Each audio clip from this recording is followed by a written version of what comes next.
Hello. Hope we all had a great New Year's. In in this first video in the new year, we're going to continue with to Texas Ballad and start chapter 3.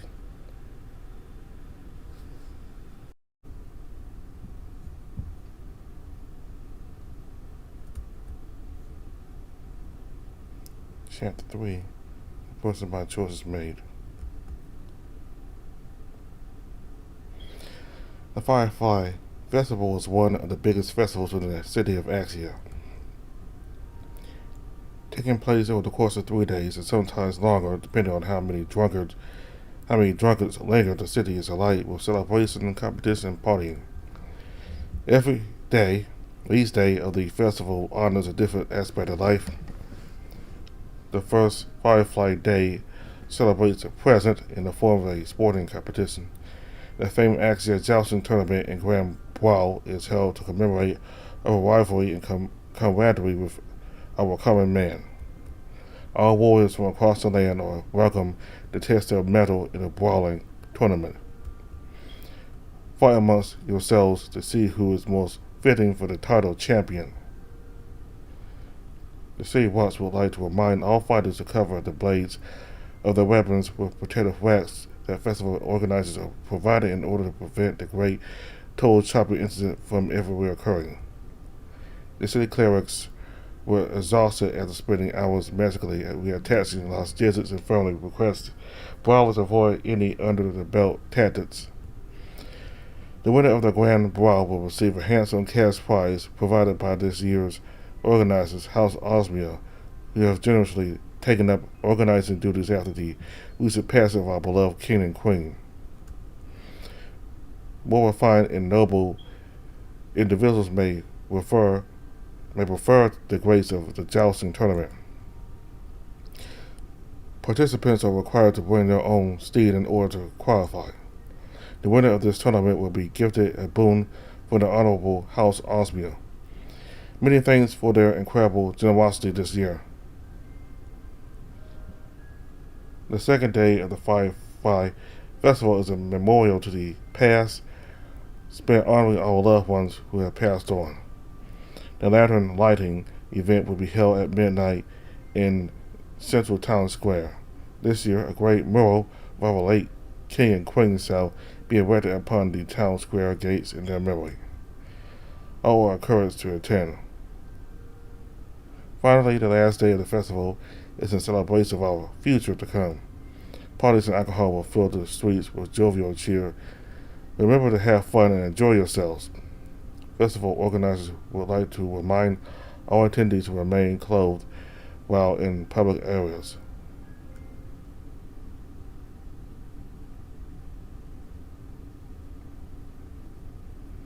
Ornaby flipped through the festival pamphlet with a giddy grin, her tail wagging impatiently as she sat in the Bone Burger Guild lobby. I've never attended such a crowded event before. Of course, I will focus on our goal of investigating nobility, but I hope we will still have time to partake in the festivities while we're there. Do you think we can spare some time for recreations today, Cole? Cole? Where do you audibly glance about in confusion? There was a low yawn as Cole sleepily staggered into the lobby and squinted at her with half-lidded eyes. The three of them had agreed to meet here in the Bone Burger Guild early this morning to prepare for the festival, but Cole was never one to stick to a schedule. It appears he wasn't the only one. Sid was also never in sight. Cole stifled another yawn before stumbling his way towards Artemis' table and stealing a gulp of her tea. Hey, are you still reading that damn pamphlet? The daytime events are kinda okay, but the real fun comes at night at Watton West Alley, if you know what I mean. The gay bars are always fully packed during the festival. Artemis blinked. What makes these specific bars more happy than the average? Cole sighed and stole another swig of Artemis' tea. Don't worry about it. Anyway, there's something else I gotta ask you about. He spared a quick glance around the Bonebreaker lobby. At this hour, nobody else was around, and it looked like Papa hasn't gotten up yet. Good. Cole discreetly dug into his pockets and tossed a handful of arcane crystals onto the table. Gotta ask you a favor. Can you charge up a few of these crystals with some combat spells? Now that we're diving into this investigation, we might run to that cloaked maze again. Especially me, since I've got the, never mind. As a guy with no fighting ability or the offensive spells, I want something up my sleeve in case it hits the fan again. Ought to be found confused. Why would feces ever collide with it? It's a figure of speech. Listen, can you just hurry up and charge these babies up before my papa comes down here? Ought to be pouted. I appreciate it if you explain these confusing idioms once in a while. She reluctantly held up one of the arcane crystals and closed her eyes. Short streaks of lightning suddenly erupted from her hand and darted from one crystal to another, igniting them with a painfully bright glow. Here you go. I charged these crystals with several casts of Thunder Wave. They should serve to incapacitate any foes you come across. She handed Cole another crystal with a much softer glow. And this one's charged with a cure wounds for when you fight any light injuries. I pray that you won't have to use it. Cole grinned and held one of the crystals in his hand like a child would a new toy. It buzzed with a warmth, tingling sensation against his fingers. Magic would never cease to fascinate him. Autumn cleared her throat politely. Speaking of being prepared, is there anything I should know before beginning our mission today? I understand that I am rather inexperienced with social gatherings. It would make a good impression if our goal is to earn the trust of these nobles. Cole snorted. Inexperience, let's put it lightly. Rude. Cole reached for the last of Autumn's tea but yelled as his hand was swatted aside. Quit stealing my drinks. Is this how the creator's chosen treats those he's seeking help from? Scandalous. This has nothing to do with being chosen at all, to do with you being a brat, Cole. On the contrary, your actions hold more weight than you think. You ask for advice on dealing with nobles. There are two things you have to keep in mind. One, they treat their blood as though it runs with gold. Are you part of a noble family or bloodline? No. Then they want nothing to do with you. Someone like me or Sid would be looked at like gunk they're scraping out of the bottom of their shoes. You, on the other hand, are a different case.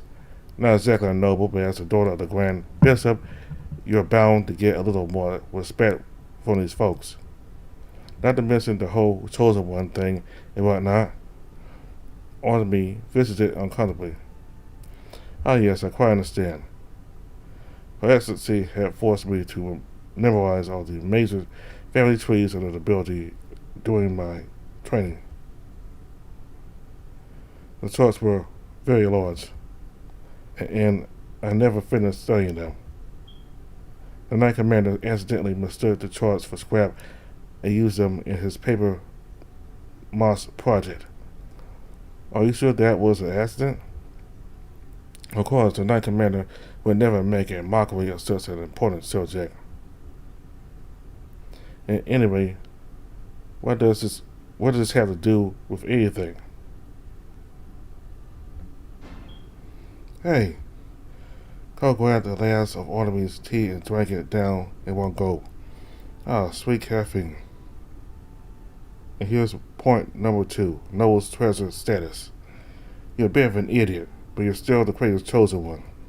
That gives you presence and words a lot of social weight when it comes to dealing with nobles. I wouldn't be surprised if a few tried to butter you up to get on your good side. You use that to your advantage when you're talking to these people.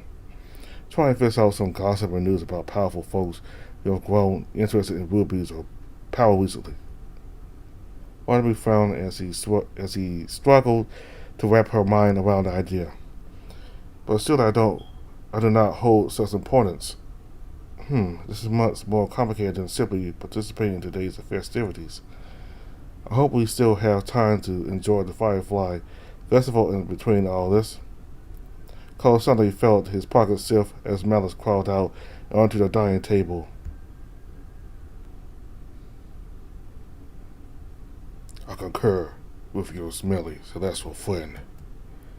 Think of all the food that we can sample at this festival. Puny mortal, I command you to visit every food stall we come across. I must savor the many tastes of the material plane. Hey, what are you doing? Malice screamed as Carl grabbed a large bowl and tossed it over to the tiny Python, firmly trapping him against the table. Tiny thumps reverberated through the wood as the snake struggled to escape. You should really treat your pets with more kindness, Cole. No. The two of them suddenly perked up at the thundering sound of the footsteps. Marrow Bumebreaker poked his head into the tavern lobby, his ears perking curiously at the sound of Malice's muffled screams. Well. Y'all sound pretty chipper this morning. Good morning, Sir Bonebreaker. Cole flashed Marrow a penitent smile before hastily stuffing all the arcane crystals into his pockets. Yeah, hey, Papa. We're just prepping our plan for the Firefly Festival and whatnot. Will you be participating in a brawling tournament, Sir Bonebreaker? It sounds right up your alley. Marrow barked a hearty laugh and shook his head. Never. I usually don't do the Firefly Festival. Whatever not. Marrow gave a nonchalant shrug. Sorry, lass, I have this medical condition where I developed this uncontrollable urge to clobber nose on sight. My, that sounds serious. You should see a healer about this immediately. Cole sighed and rubbed his temples. Dude. There's no cure for this infection, I'm afraid. Anyway, what are you kids waiting around for? What are you kids waiting around here for? Don't pay any mind to an old yee like me. It's a festival. Go out there and enjoy yourselves. Arby yelled as Marrow delivered a backstab so hard she felt her bones rattle. She scrambled to reassemble her loosened armor as Cole received a much gentler, friendly snap of his own. Will do, Papa. We're just waiting for my other lackey to show up before we head out. Ah, you mean Sir Sid? He arrived and left a long time ago. Cole blinked in surprise. You did? When did this happen? You were very asleep, long after our appointed meeting time. In contrast, Sir Sid set a diligent example by arriving and leaving early to attend a training session with Sir Clyde. He said he would meet us at the town square later. All right, the whole weapons training thing. Cole snorted. Knowing Clyde, I'm sure those two are being very productive right now.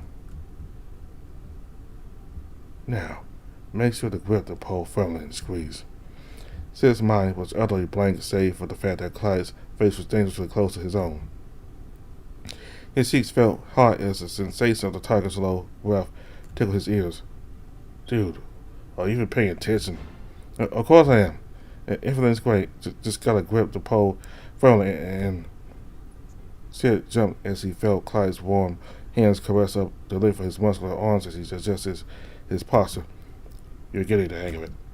Focus on your stance when you swing, or the sheer weight of the lioness will knock you off balance. When you're thrusting your thick spear, make sure to adjust your hips like so. Clyde's hips were suddenly flushed against his backside as a large tiger squeezed his biceps teasingly. You're doing this on purpose, aren't you? I have no idea what you're talking about. I'm sure they are being hard-working and disciplined warriors. You could learn from their example, Cole.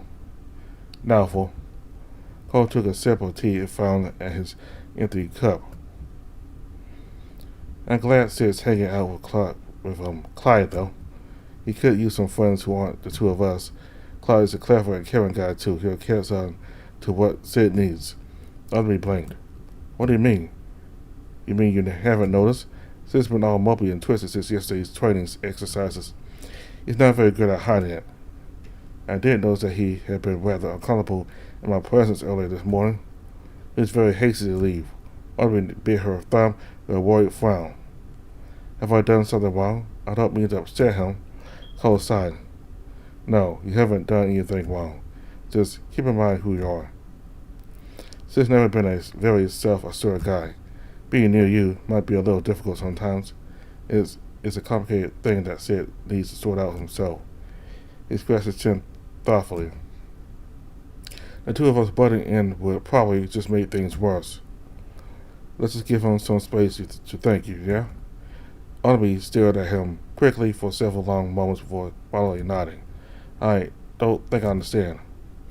But if that is what you believe, I will trust in your judgment. Carl glanced up in surprise. Trusting me? Horrible decision, really. Autumn saw him and begrudging smile. Self-deprecating jokes aside, that is a gamble I'm willing to take. You've been a fairly dependable leader thus far, disregarding your cowardly scuffle at the folly way. Even then, you managed to do the right thing in the end. Not really. I've just been doing all this because you're fucking scary when you're angry. And like 3 different parents guilt-tripped me to hell and back yesterday. If I fuck this up, I don't think Miss Swipewood or that hot polar bear will ever let me see the light of day again. The knight smirked. I see how it is. If you require someone to yell at you to be a good person, then I will happily be there. We require Cole. Cole grimaced. Is that supposed to be comforting? A deep hearty laugh stood the bone breaker in the lobby. Cole yelled as Marrow subtly delivered an encouraging back slap that sent him face first into the floor. Look at my boy, all grown up and keeping an eye out for his little lackeys. This almost brings me to tears. Cole clambered back onto his feet with a pained wheeze. Alright, that's enough moosey talk. Let's hurry up and head to town square for the festival. Autumn bolted and beamed excitedly. Excitement, I simply cannot wait to see what this festival has in store. Hurry up, Cole. Hey, hold your...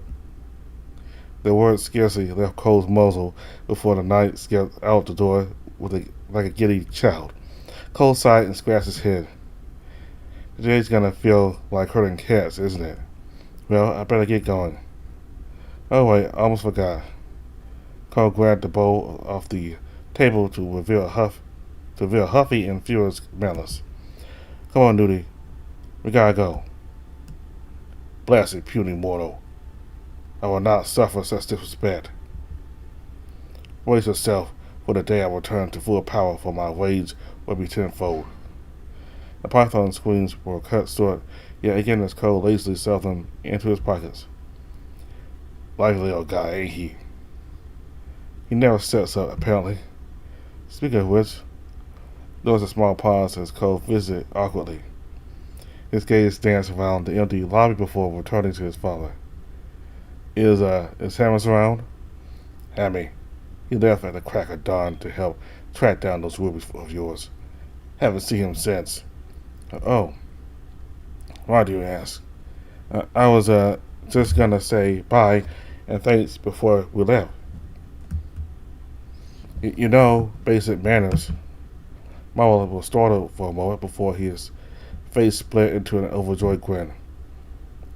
My tiny little fam is finally getting along. Cole scowled and immediately marched out the door. Oh, fuck off. Don't make this real, Papa. Love you too. The door slammed shut with a resounding thud that shook the lobby floors. There was a silence, followed by a quick crack as the wood of the door's frame split from the many axe gouges it received yesterday. Marrow winced. Oh, fuck, Hammy's gonna beat my ass for this.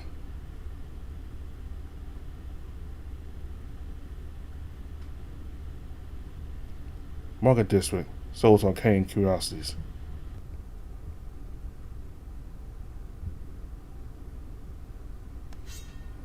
A mechanical clink filled the air as Sid twisted the lanyards in his grip. The massive halberd swinging back to its normal form. He panted heavily and wiped the sweat off his brow before collapsing through the door of the small arcane shop. Clyde was right behind him with a proud grin. "Will you look at that? Well done. You're one hell of a quick learner, aren't you? Come, settle down and take a break, man. I'll go grab you a drink. You deserve it after all the work you've done this morning." Sid's ears drooped as he scratched his head bashfully. "Thanks. You're just a good teacher and a blacksmith. I had no idea this thing could change its shape in so many ways. I've been learning a lot from you." He rested the silver halberd against the wall with a heavy thump. With the adrenaline and racing heartbeat of training slowly fading away, Sid felt a heavy weight begin to settle across his shoulders again. He shook his head to clear his thoughts and glanced up at Clyde with a forced smile. "Hey, now that I'm getting the hang of the lioness, maybe I'll impress some important people at the brawl today. There's a chance folks might see what a great job you did on the lioness and be interested in sponsoring your blacksmithing career again. You'll come watch the tournament, won't you? People will want to meet the guy who made this masterpiece. This might be your chance to restore your blacksmithing dream." Clyde handed him a tankard of chilled ale with a small smile. "Thanks for the optimism, but nah. You're a working adventurer, aren't you? Best of all, associating yourself with a disgraced blacksmith like me is more trouble than it's worth. Besides, I gotta watch over this shop during the tournament. Old man Soul probably won't be very happy to hear that I left my post to watch a sporting match." Sid showed a slump in disappointment. He picked up the lanyards and idly twirled it about, lost in thought. "I think you deserve better than this. The more I practice with the lanyards, the more I realize what a true masterwork weapon it is. Sometimes I wonder if I really deserve to wield this thing. Same as wasted on a nobody like me." "Oh." Sid winced as a empty cup bounced off his head. He glanced up to see Cole scowling sternly. "I'm not hearing any of this self-deprecating nonsense. You're one of the few people who can even lift the damn thing. You're fine. True, you're kind of empty-headed sometimes, but you're an honest fellow with a good heart. I couldn't ask for anyone better to wield my work." Sid's lips jerked into a doubtful grimace. "You sound like my mom when she's trying to cheer me up. All that positive, empty chatter." Clyde raised an eyebrow. "You don't believe me?" "Of course I don't. Look at everyone else I'm working with." He didn't notice that he had raised his voice until Clyde winced. Sid dipped his head apologetically and sat back down. Just a few days ago, I was just another unemployed bum bouncing from job to job because nobody wanted me. I've always dreamed of being an adventurer, and I officially became one. From sheer dumb luck. Didn't do anything to deserve it. Just got plucked out of a crowd by cold because I'm tall or something. How does that compare to the courageous chosen one?" Sid sighed and gripped the cool metal of his halberd tightly. "I'm simply grateful, but I don't know. I've been feeling nothing but incompetent since I got here. Did you know I finally met my hero yesterday, Marrow Bonebreaker? I've always looked up to that legend of a man, and now I get to work closer with him. I even got to spar with the man, too. A bitter laugh escaped his throat. Got the shit kicked out of me. My hero barely spared me a second glance. Ought to be impressed him with flying colors, though. Good for her. Must be nice to be born with crater-blessed powers. I guess it's easier to impress people when you can shoot lightning out of your ass." Sid grumbled. "Maybe I should start biting people more." "What does biting have to do with anything?" Nothing, absolutely nothing. I'm just starting to sound pretty petty." Clyde smiled and gave Sid a supportive clap on his shoulder. "Listen, man, jealousy is a perfectly noble feeling. Ain't nothing safe about it. When I first started out as a blacksmith, I was a damn nobody, too.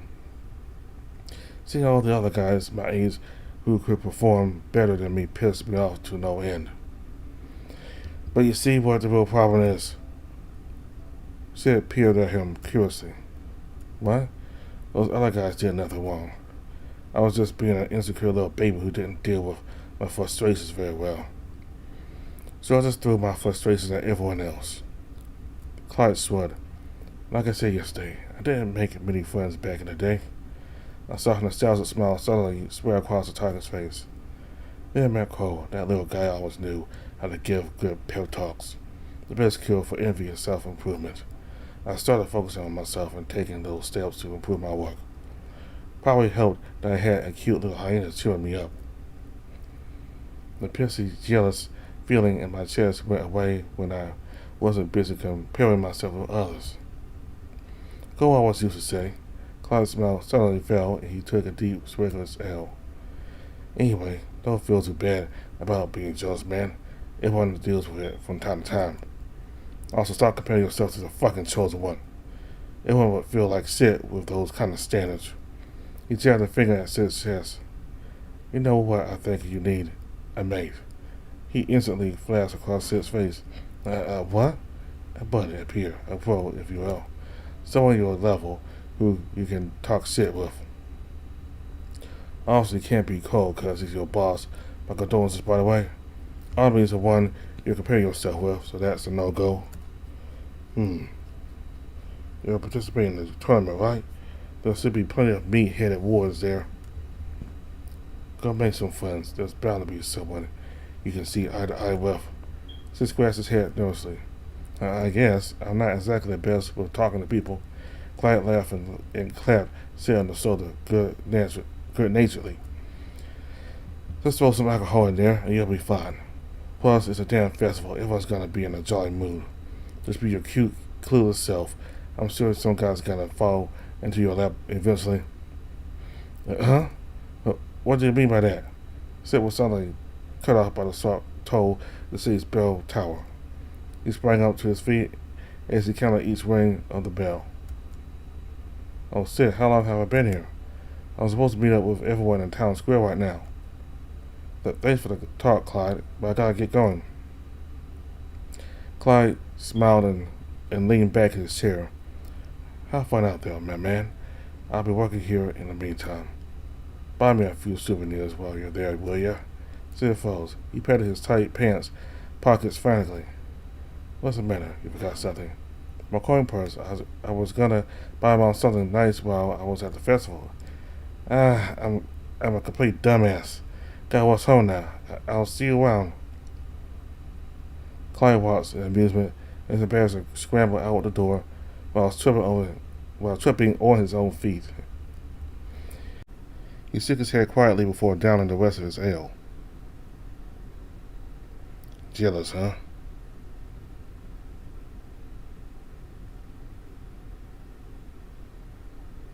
Market District, Sparrow's Roost Tavern Inn. Sid never ran so fast in his life. The doors to the Sparrow's Roost Inn and Tavern burst open as the badger fell onto the wooden floor, his chest heaving painfully. Sorry, Mom, have you seen my... Huh? Sid was startled to see a familiar hyena leaning over the inn counter with a timid face. Hammer scratched his head sheepishly as though he had been caught in an unsightly ant. Oh.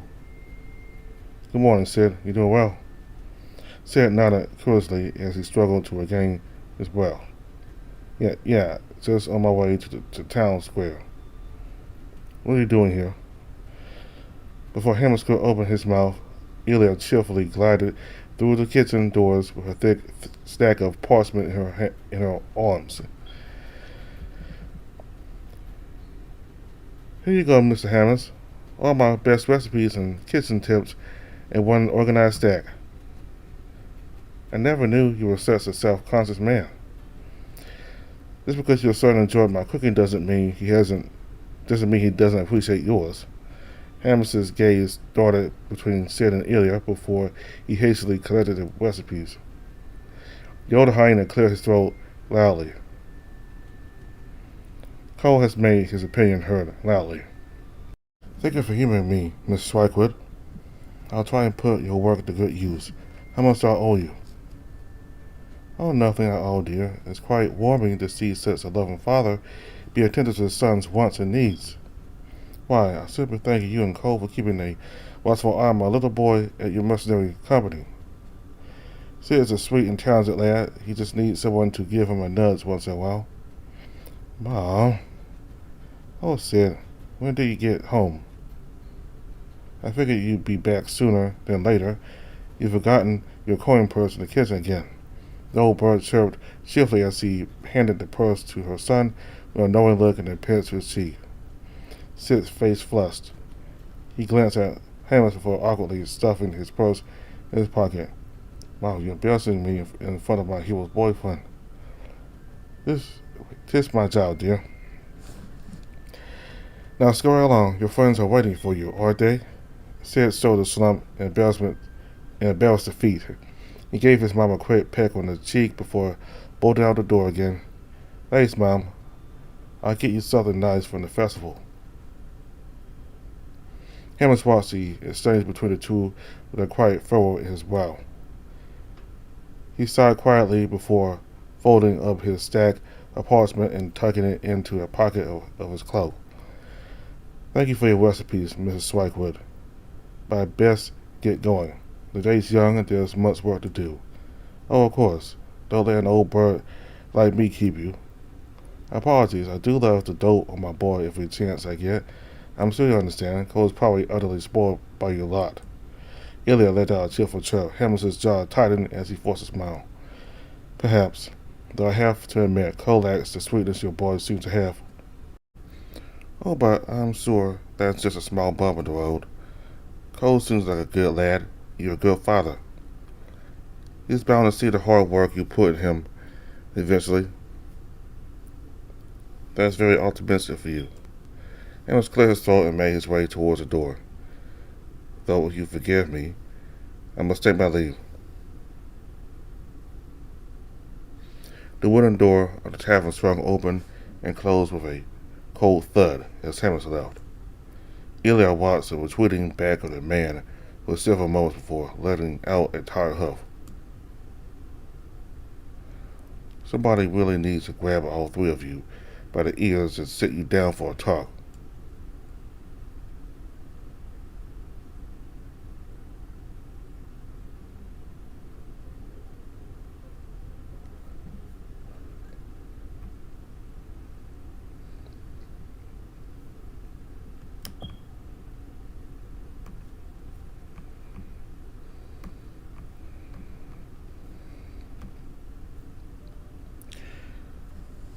So she's right.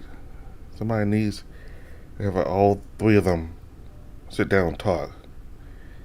Though it has kind of begun already with Marrow being honest with Cole about what he really thinks of himself. He doesn't really think he's a really good father, and that he hasn't really been honest enough with him. Yeah, basically, he thinks he's been a little too optimistic with Cole. At least that's how I take it. And that he really wants him to be more nicer to Hammond. Now, Hammond said that Cole lacks the sweetness that Ilya's son Sid had. And he's right. I mean, so far, while he does have his good traits, I mean, Cole is, selfish, cowardly, and petty.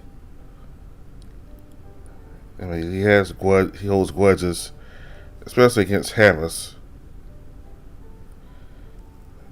And ever since that doctor's visit, he has been really cold towards Hammond for all these years. So,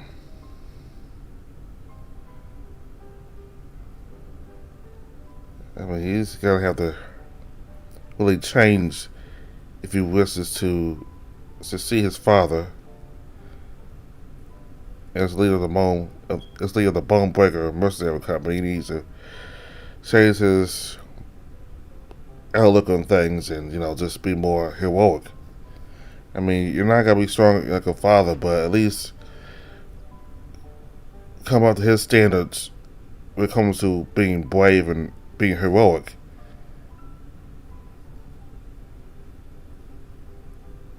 Because right now he's not really much like his father. I mean, and said he really has a low opinion of himself. He thinks that there's nothing interesting about him. He's just an ordinary person who grew up an ordinary life, while Arnold was a chosen one, raised in the church, and Cole was raised by the greatest mercenary, Marrow Bonebreaker, legendary mercenary that so many people in the city respect. So he feels like he's kind of envious of the two of them. So, and Clyde got to help Sid with training to use that weapon that he made and Sid seemed to be quite satisfied with it. And Sid tried to encourage Clyde to just go back and be a blacksmith, but he's too disgraced to do that, even though it's not his fault. It's really Cole's fault that he's in the situation he's in. But anyway, we'll continue with Temptations Ballad next time. I was going to keep going longer, but since we ended with it going into, what was it? Next time it's gonna go straight into the Firefly Festival, so I think this is a good place for me to stop, and just so that way in the next video we can start with the Firefly Festival. So thank you all very much for watching. Bye.